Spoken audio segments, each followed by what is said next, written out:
I guess you could say I've spent most of my life trying to become a houseplant. Not one of those big, flashy monsteras that take up half the living room and demand everyone's attention, but more like a small, quiet fern tucked away in a humid corner where nobody really looks. My name is Raven, and I'm a professional wallflower. Or, more accurately, a professional backroom florist. I work at a place called the Green Haven, which sounds a lot more peaceful than it actually is.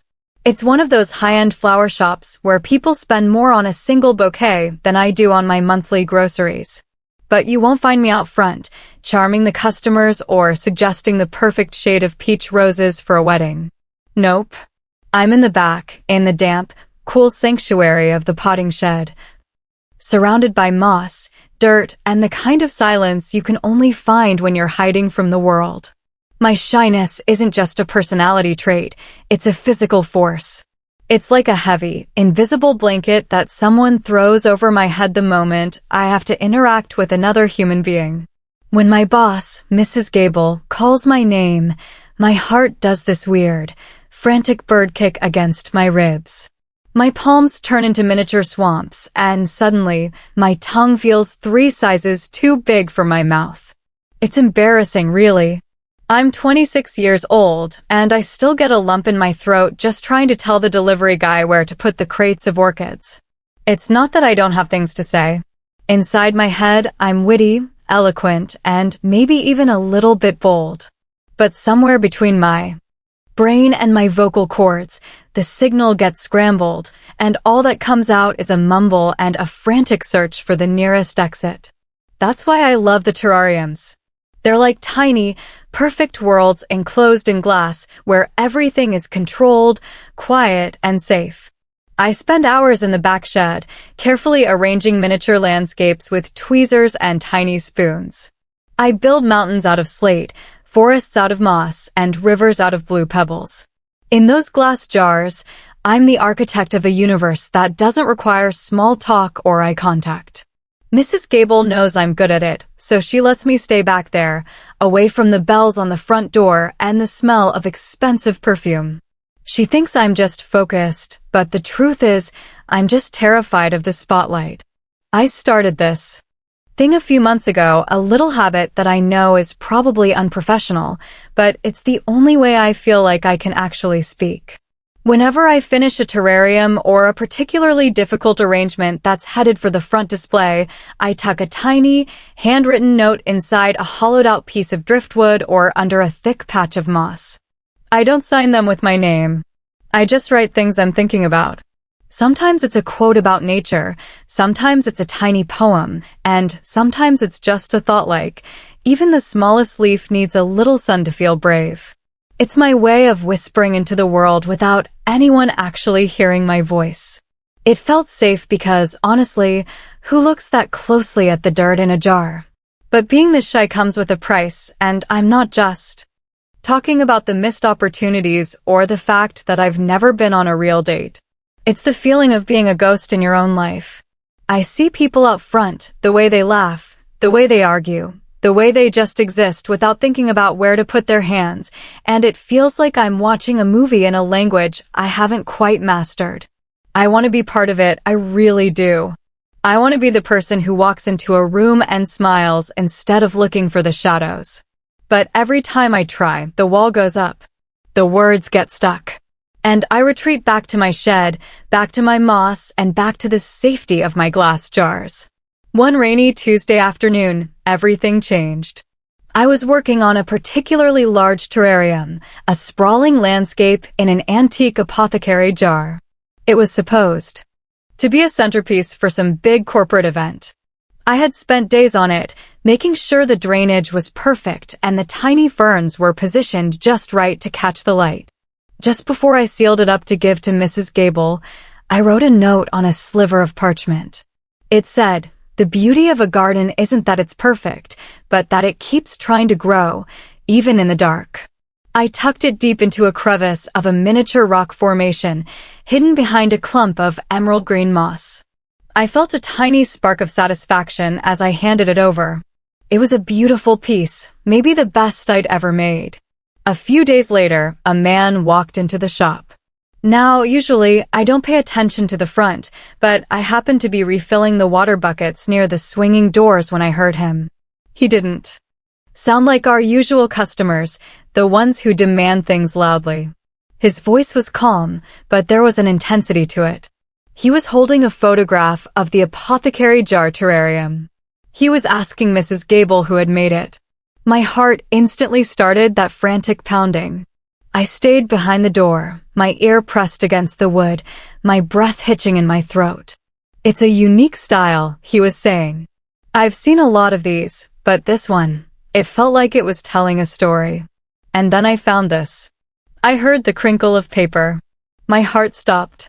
He had found the note. He had actually found it. Most people just throw them away or don't even notice them, but he was holding it like it was a map to a buried treasure. I want to commission a series of these for a gallery opening, he continued. But I need to talk to the artist. I need to understand the vision behind the notes. I felt the blood drain from my face. Mrs. Gable started to say my name. I could hear her inhaling, and I did the only thing I knew how to do. I turned around and ran.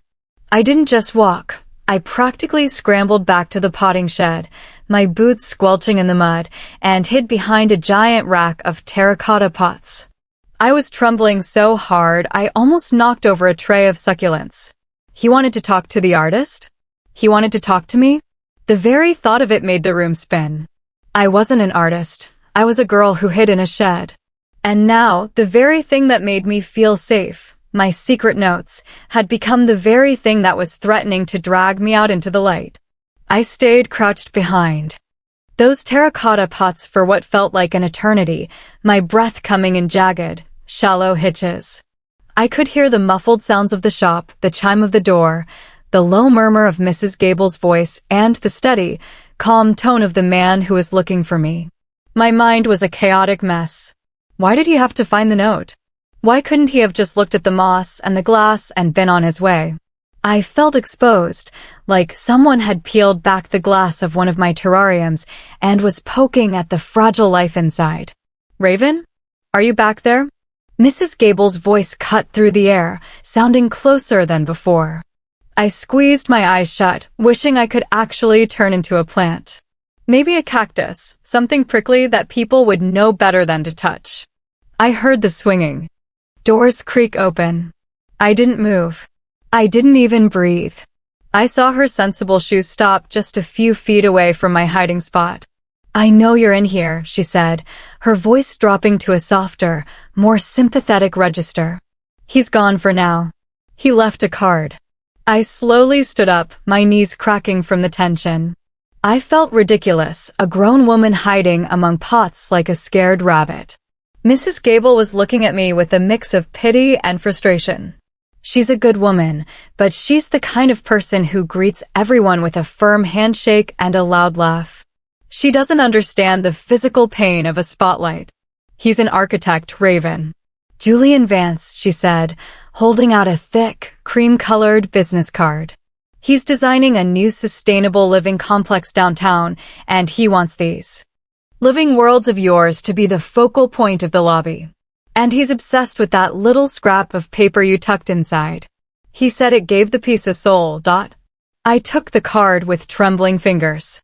The paper was expensive, the ink raised. It felt heavy in my hand. I can't talk to him, Mrs. Gable, I whispered, my voice sounding like it was being squeezed through a straw. I just can't. Can't you just tell him you made them? Or that we don't know who the artist was? Mrs. Gable sighed, a long, weary sound that made me feel 2 inches tall. I'm not a liar, Raven. And you're too talented to stay in the shed forever. You're wasting your life back here with the dirt. This is a huge opportunity. The money alone would. I don't care about the money, I interrupted, my voice gaining a tiny bit of strength from my desperation. I just want to be left alone. I want to work. Well, you can't work if the shop loses its lease because we're turning down big contracts, she snapped, though her eyes softened immediately after. Look, just think about it. He's coming back on Friday. He wants to see more of your work. Not my work. Yours. She turned and walked out, leaving me alone with the scent of damp earth and the heavy silence of the shed. I looked at the business card. Julian Vance. The name sounded like someone who walked through the world with purpose, someone who didn't stumble over their own shadow. I felt a surge of resentment. Why did he have to be so observant? Why did he have to care about the soul of a jar? The rest of the day was a blur of nervous energy. I tried to focus on my work, but every time I picked up my tweezers, my hands shook. I kept imagining Friday.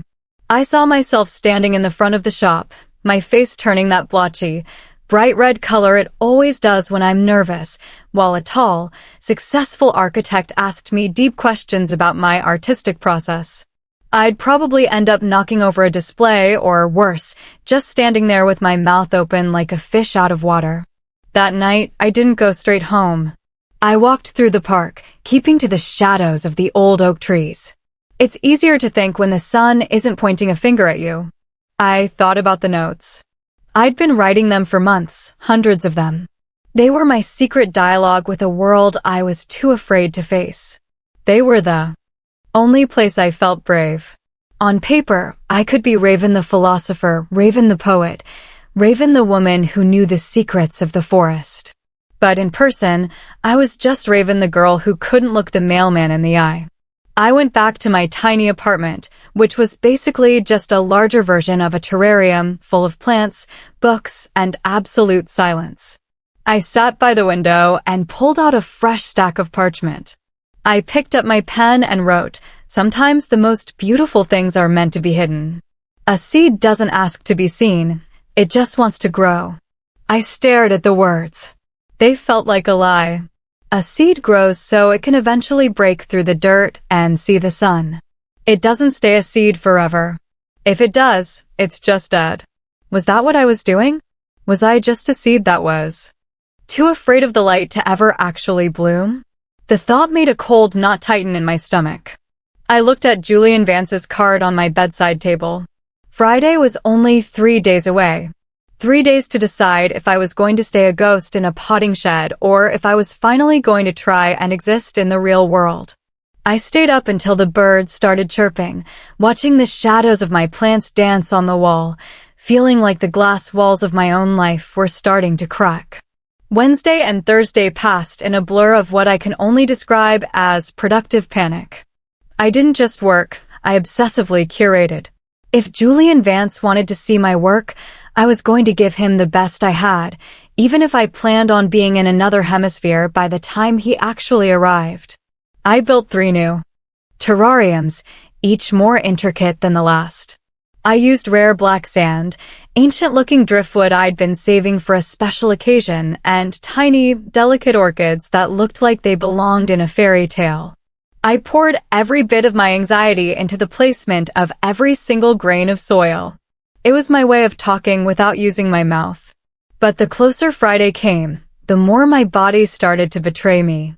My appetite vanished, replaced by a permanent knot in my stomach. I found myself triple-checking the locks on my apartment door, as if the concept of Friday was a physical intruder I could keep out. I even practiced talking to my reflection in the bathroom mirror. "Hello, Mr. Vance. I'm Raven. I make things in jars." I looked ridiculous. My face was pale, my eyes were wide with terror, and I sounded like I was reciting a grocery list to a firing squad. I practiced a smile, but it looked more like a grimace of physical pain. On Friday morning, I woke up before the alarm, staring at the ceiling and listening to the rain tap against my window. It was the kind of gray, moody day that usually made me feel safe, but today it felt like an omen. I dressed in my most professional, hiding clothes, a high-necked charcoal sweater, and dark trousers. I wanted to look like I belonged in the background, like a shadow that just happened to be standing near a plant. When I got to the Green Haven, Mrs. Gable was already there, buzzing around like a caffeinated bee. She had cleared a space on the main wooden table in the center of the shop.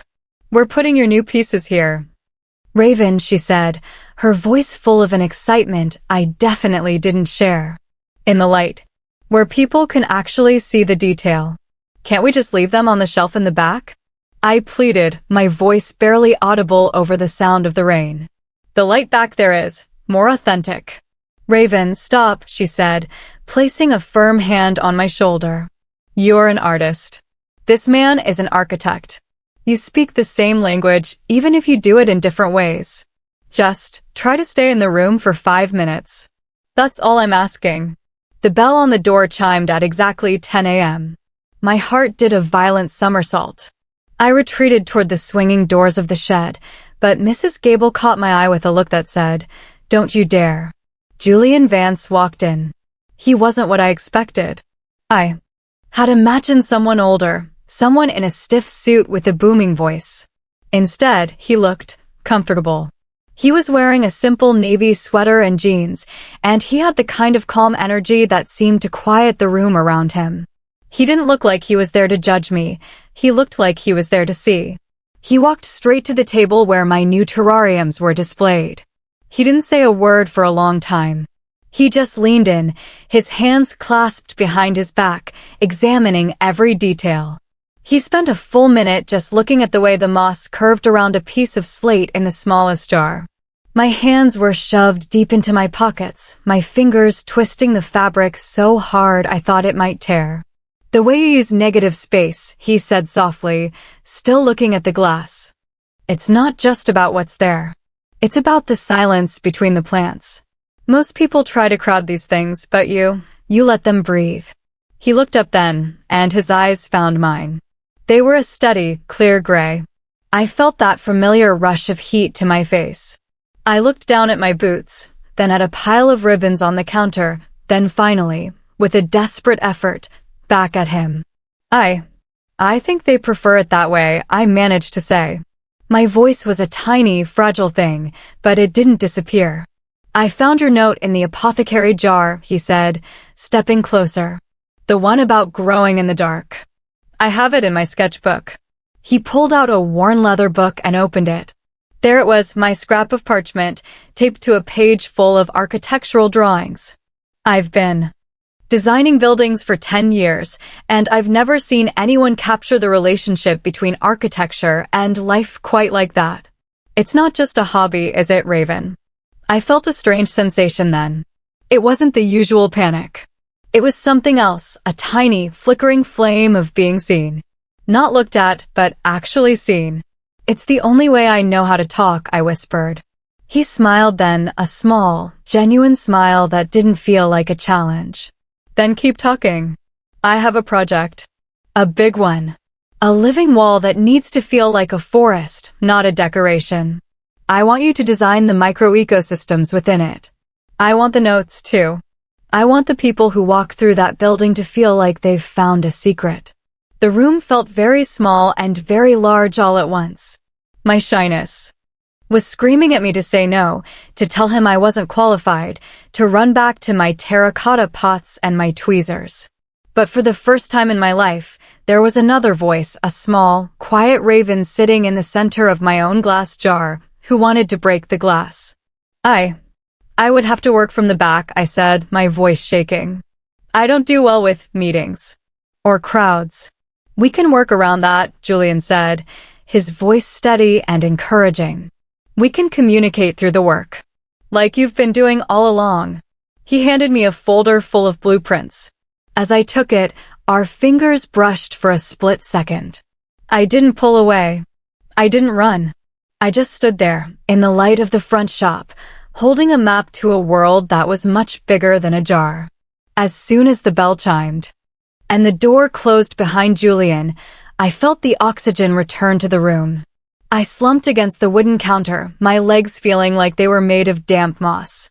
Mrs. Gable was staring at me, her eyes wide, a slow grin spreading across her face. "Raven," she whispered, "do you have any idea what just happened? You didn't run. You actually stayed in the room for more than 60 seconds. I looked down at the blueprints in my hands. The paper was cool and heavy, filled with precise lines and mathematical certainties. "He wants me to design a forest," I mumbled, still trying to process the fact that I hadn't fainted. "A real one. In a building The next few days were a strange tug-of-war between my old self and this new, terrifying version of me that had agreed to a professional contract. My shyness didn't disappear, it just changed shape. It moved from my throat to my fingertips. I spent every waking hour at my drafting table at home, surrounded by sketches of mosses, ferns, and intricate irrigation systems. I studied the blueprints until the lines became part of my dreams. Julian had given me a deadline for the first draft of the microecosystems, and the thought of it sat on my chest like a lead weight. The problem was, Julian didn't just want a list of plants. He wanted the vision. He had sent me an email, which I stared at for 20 minutes before opening, asking for a written description of the emotional journey of the wall. The emotional journey of a wall. My brain short-circuited. I could tell you the pH balance required for a Selaginella fern, but how was I supposed to describe how a wall felt? I tried to type. I deleted. I tried to write by hand. I crumpled the paper. The pressure of being the artist was starting to choke me. When I was just the girl in the back room, the notes were easy because they were for no one and everyone. Now that they were for him, for a specific purpose, my mind was as dry as a desert. I felt like a fraud. I felt like that one moment of bravery in the shop had been a fluke, a glitch in the system, and now the system was correcting itself by making me a failure. By Thursday night, I was sitting on my floor, surrounded by discarded sketches, nearly in tears. My phone buzzed. It was a text from an unknown number. Don't overthink the glass, Raven. Just look at the dirt. Jay. I stared at the screen. How did he know? How did he know I was paralyzed by the expectation? I didn't reply, I couldn't, but I put my phone face down and looked at the small terrarium on my windowsill. I realized I was trying to build a monument when I should have just been planting a seed. I grabbed a piece of scrap paper and stopped trying to be an expert. I wrote about the smell of rain on dry earth. I wrote about the way light filters through a canopy and how even in the middle of a bustling city, a person needs a place where they can feel invisible and safe. I wrote about the hidden parts of the forest, the roots that do all the work while the leaves get all the credit. It was honest. It was quiet. It was me. On Friday, I had to deliver the draft. I couldn't bring myself to go to his office. The idea of elevators, glass partitions, and a receptionist was too much. Instead, I left a message with Mrs. Gable, telling her I was scouting for specimens, and I rode my bike to the construction site where the new building was being framed. It was a skeleton of steel and concrete, loud and chaotic. I found a quiet corner near the site office and left the folder with the foreman, asking him to give it to Mr. Vance. I practically sprinted back to my bike, my heart racing from the mere proximity to the real world. I spent the rest of the day in the deep woods at the edge of town, literally hiding among the trees. I felt like a spy who had just dropped off top-secret documents. That evening, as I was walking home, my phone rang. I saw the name, Julian Vance. My thumb hovered over the decline button. My breathing turned shallow. If he hated it, my career was over before it started. If he loved it, he'd want to talk more. Both options felt like a crisis. I took a deep breath, remembered the note in his sketchbook, and answered. Hello. Raven, his voice was warm, and I could hear the city noise in the background. I just read the description. The part about the roots. It's exactly what the building was missing. You didn't just design a wall. You gave it a nervous system. I'm glad, I whispered, leaning against a cold brick wall for support. I wasn't sure if it was professional enough.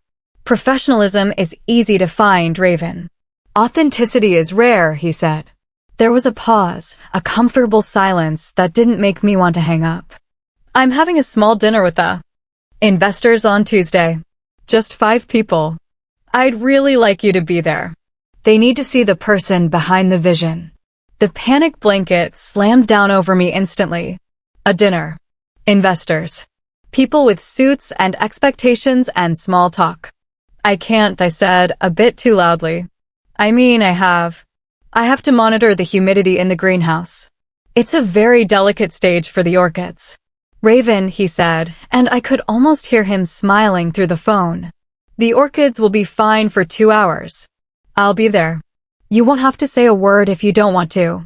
I just want them to see the artist. I didn't say yes, but I didn't say no. I just sat on my floor after we hung up, looking at my hands. They were stained with soil and ink. I looked at the dark corners of my room, the places I usually hid. For the first time, the shadows felt a little too small. The days leading up to Tuesday felt like a countdown to an execution.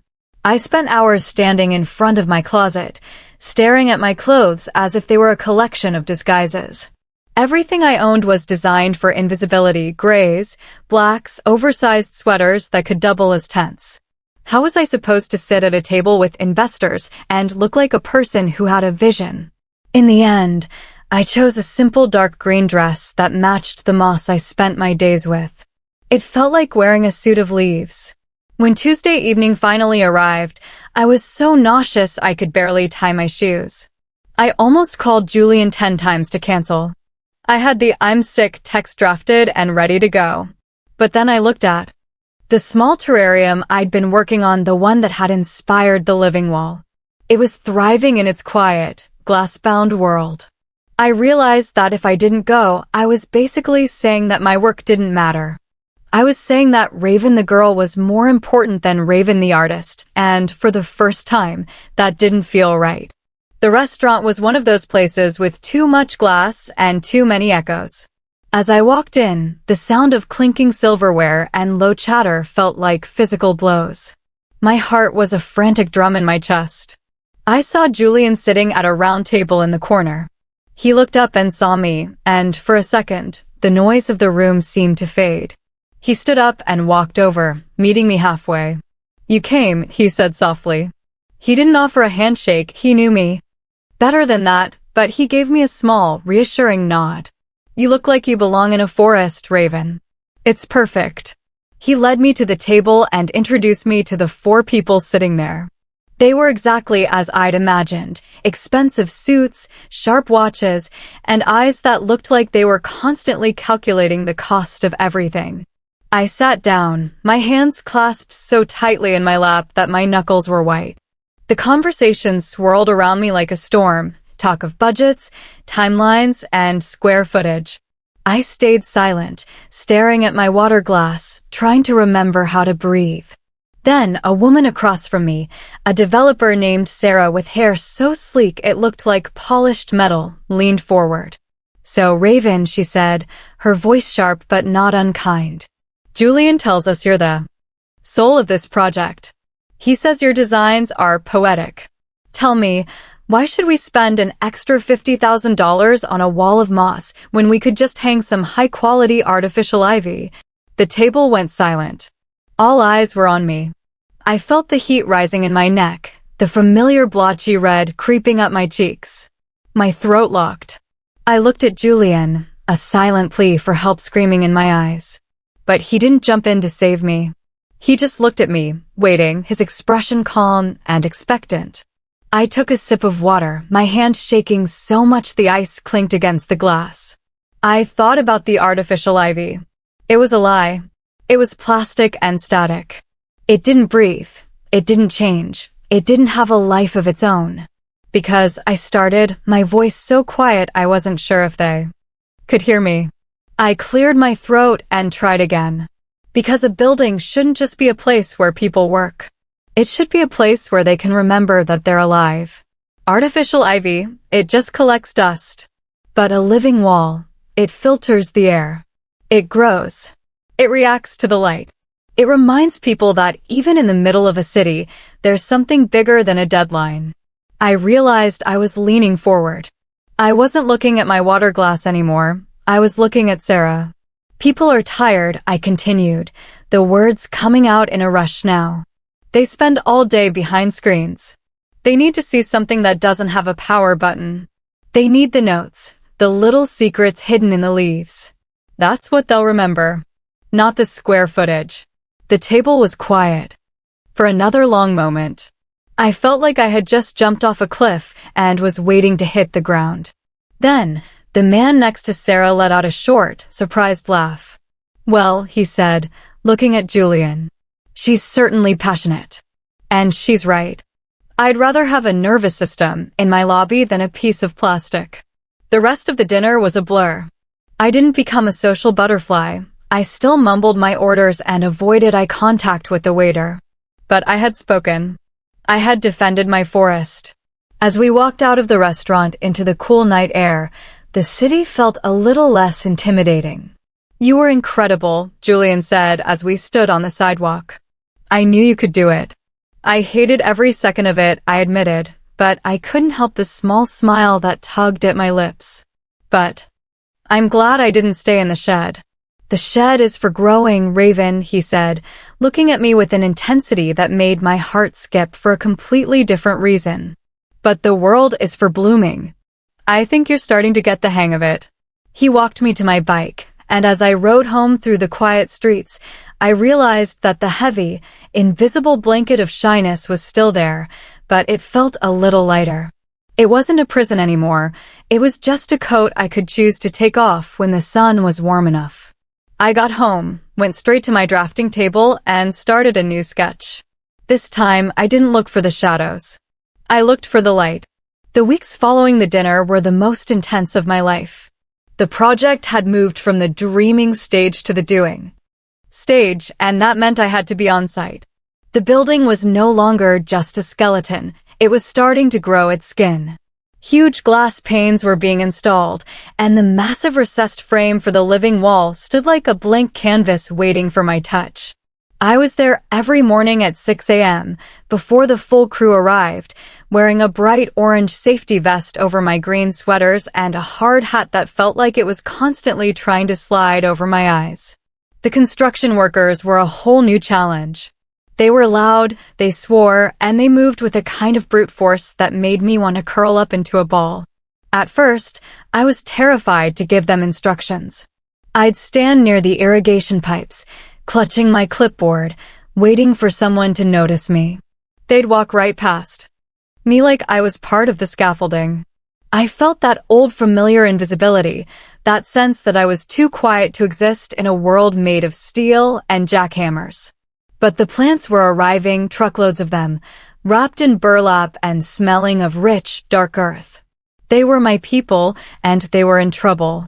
The site was dusty, the air was dry, and if they weren't installed correctly, my forest would be dead before the grand opening. Seeing the wilted leaves of a rare fern gave me a sudden, sharp jolt of courage that I didn't know I possessed. "Excuse me," I said to a large man who was about to toss a crate of delicate moss near a heating vent. He didn't hear me. "Excuse me." I said it louder this time, my voice cracking slightly. He stopped and looked down at me, wiping sweat from his forehead. "Yeah, kid? You lost?" "I'm Raven," I said, standing as tall as my 5'4" frame would allow. "I'm the designer. Those plants, they can't be near the heat. They'll die in 20 minutes. Please, move them to the shaded corner by the water supply." The man looked at the crate, then back at me, then at the Raven's signature on the blueprints sitting on a nearby crate. He shrugged, but he moved them. "You got it, boss," he grunted. Boss. The word echoed in my head all day. I wasn't a boss. I was a girl who lived in a jar. But as I spent the next few days directing the placement of the black volcanic rock and the thousands of tiny pockets for the greenery, I realized that authority didn't require a loud voice. It required knowing exactly what you were talking about. I stopped worrying about my blotchy face and focused on the roots. I communicated through sketches and sticky notes left on the pipes. By the end of the week, the crew wasn't ignoring me anymore. They were looking for the quiet girl in the green hat whenever they had a question about the plumbing. Julian was there almost every day, too. He didn't hover, but I could feel his eyes on me. Sometimes he'd bring 2 coffees and just sit on a pile of lumber, watching me work with the tweezers and the moss. We didn't talk much, which was perfect. We shared a silent understanding of the space. One afternoon, when the wall was about 70% complete, he walked up to the scaffolding where I was perched. It's starting to breathe, isn't it? He asked, looking up at the towering vertical garden. It was beautiful, a chaotic, lush tapestry of greens, silver blues, and deep purples. It's getting there, I said, wiping a smudge of dirt from my cheek. It still needs the heart. The notes? He asked. I nodded. I had spent my nights at home preparing them. This time, they weren't on scraps of parchment. I had etched them onto small, weathered copper tags that would age and patina along with the building. They were tucked deep into the crevices of the rocks, where only the most curious eyes would find them. One said, "Silence is where the growth happens." Another, "Even in the city, the earth is still beneath your feet." I've had a lot of people ask about the mystery artist behind the wall, Julian said, leaning against the metal bar. The city's architectural magazine wants to do a feature. They want a photo of us, you and me, in front of the finished wall next week. The tweezers in my hand slipped, nearly crushing a tiny orchid. The panic, which had been simmering at a low boil, surged back. A photo? A magazine? That meant thousands of people looking at me. That meant my face becoming a public thing. No, I said, my voice trembling. Julian, I can't. I did the work. Isn't that enough? It is enough, Raven. It's more than enough, he said gently. He climbed up a few rungs so he was level with me. But you're the one who told the investors that people need to see the soul of the project. You are that soul. You're not a ghost anymore. You've built something that's going to live long after we're gone. I looked at the wall, my forest. I thought about all those years I had spent trying to be a houseplant, hiding in corners, afraid of the wind. I looked at Julian, who had seen me when I was trying my hardest to be invisible. I realized that if I stayed hidden now, I was telling the world that it was okay to be ashamed of being quiet. Can I wear my green hat? I asked, my voice barely a whisper. Julian laughed, a warm, bright sound that made the construction site feel like a garden. Raven, you can wear a suit made of moss if you want to, as long as you're there. I didn't say yes, but I didn't run away. I looked back at my wall, at the tiny copper notes hidden among the ferns. I was still terrified. My heart was still a frantic bird. But for the first time, I felt like I had wings instead of just a cage. The morning of the grand opening arrived with a crispness that made my lungs feel like they were expanding for the first time in years. The lobby of the new building was a sea of polished marble and glass, but in the center, my living wall hummed with a life of its own. It was no longer just a project. It was a breathing, vibrating forest. The smell of damp earth and fresh fern filled the air, cutting through the scent of expensive floor wax and perfume. I stood near the base of the wall, my hand resting on a piece of cool, black volcanic rock. I was wearing the green dress and, yes, my lucky green hat. The photo shoot for the magazine happened an hour before the crowds arrived. I stood next to Julian, my heart doing its usual frantic dance, but I didn't look at the camera lens. I looked at the moss. I focused on the way the light from the massive skylight hit the tiny droplets of water on the orchid petals. When the photographer asked me to smile, I didn't force a fake, toothy grin. I just thought about the quiet satisfaction of a root finding water. The camera clicked, and for the first time, I didn't feel like I was being hunted. I felt like I was being recorded. Then, the doors opened. At first, I wanted to bolt. The sheer number of people, the suits, the reporters, the city officials, was overwhelming. But Julian stayed close, not in a way that felt like he was guarding me, but like he was a fellow traveler. People walked toward the wall and stopped.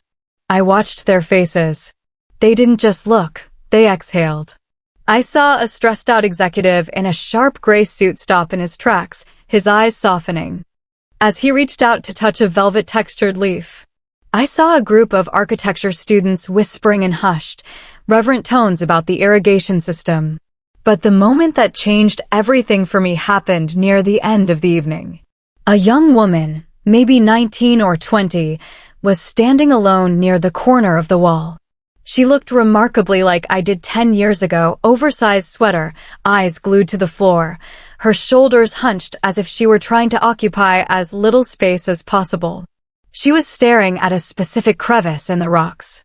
I walked over to her. My heart was pounding and my palms were sweating, but I didn't let the panic blanket stop me. "You found it, didn't you?"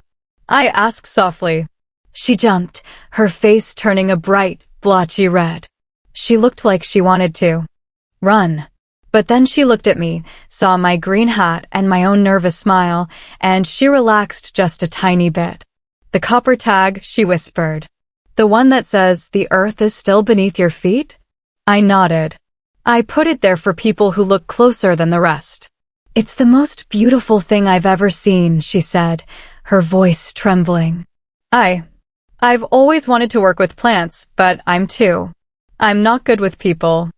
I didn't think you could do something like this if you were quiet." I looked at my wall, the massive, thriving evidence of what a quiet person can do.